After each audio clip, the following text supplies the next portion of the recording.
Hi hello నమస్తే, welcome back to my channel Andhra పిల్ల. నా పేరు లావణ్య అండి. ఈరోజు నేను దక్షిణ భారతదేశంలోని ఒక రాష్ట్రమైన ఆంధ్రప్రదేశ్లో ఉద్భవించే సాంప్రదాయమైన తీపి వంటకాన్ని మీతో షేర్ చేసుకుంటున్నాను. అదేంటో కాదండి, చలిమిడి. మా సైడ్ వచ్చి సలిబిండి అని అంటారు. ఈ చలిమిడి వచ్చేసి వేసవి కాలంలో ఎక్కువగా చేసుకుంటూ ఉంటాం. ఇది ఎందుకంటే శరీరానికి చలువ చేసే పదార్థం కాబట్టి ఇది వేసవి కాలంలో పిల్లలకు ప్రత్యేకంగా తినిపించాలి. సో ముందుగా చలిమిడిని ఎలా తయారు చేసుకుంటారో చూద్దాం. నేను 3 గ్లాసుల బియ్యంని తీసుకున్నానండి. ఈ బియ్యాన్ని బాగా నీరు పోసి కడిగి నానపెట్టాలండి. ఇది 4 నుంచి 5 గంటల వరకు నానేలాగా చూసుకోవాలి.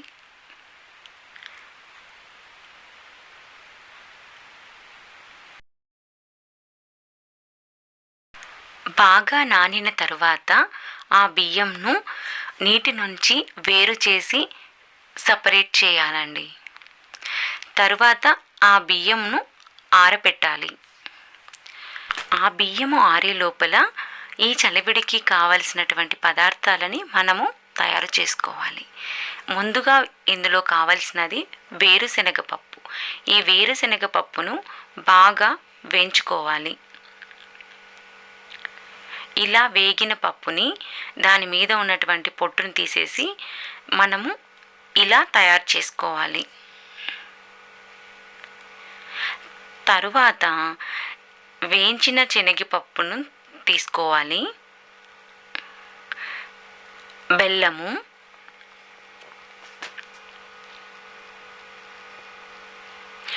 యాలకులు, బియ్యమును ఆరిన తరువాత ఇలా మిక్సీకి వేసుకోవాలండి. ఈ బియ్యంను తడి ఆరకుండా చూసుకోవాలి. తర్వాత నేను 3 గ్లాసుల బియ్యాన్ని తీసుకున్నాను కాబట్టి నేను 1/2 కేజీ బెల్లంను తీసుకున్నానండి. 1 కప్పు శనగపప్పు, 1 కప్పు వేయించిన శనగపప్పు తీసుకున్నాను. తర్వాత స్టవ్ ఆన్ చేసి స్టవ్ మీద పాన్ పెట్టుకోవాలండి. తర్వాత 1 గ్లాసు నీళ్లు పోసి మనం తీసుకున్న బెల్లాన్ని అందులోకి వేయాలి.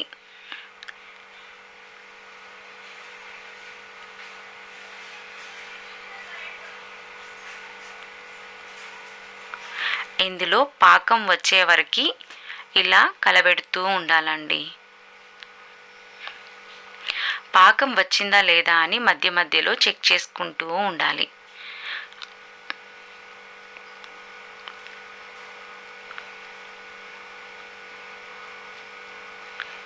ఇలా పాకం వచ్చిన తరువాత అందులోకి వేరుశనగపప్పును, శనగపప్పును,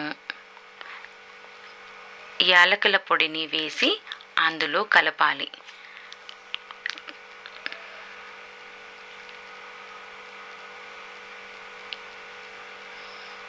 గరిటెతో కలిపితే సరిగా రాదని అలా కట్టితో కలుపుతారండి మా సైడు.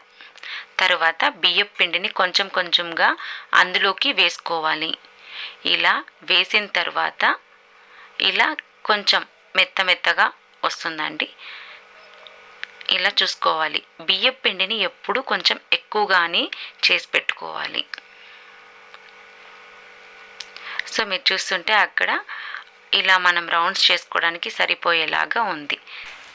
ఈ చలిమిడిని మా సైడు పెళ్ళిళ్ళకు, శ్రీమంతాలకు చేస్తూ ఉంటారండి. ముఖ్యంగా జాతరలో కూడా ఈ చలిమిడిని ఖచ్చితంగా దేవుడికి గంగ జాతర టైంలో పెడతారు. మా సైడు గంగ జాతరకి ఇలా చలిమిడి తయారు చేసి పువ్వులతో అలంకరణ చేసి దీపారాధన చేసి దేవుడికి సమర్పిస్తామండి. మీకు అందరికీ ఈ చలిమిడి నచ్చిందని అనుకుంటున్నాను. మీకు అందరికీ నచ్చినట్లయితే please like, share and subscribe to my channel.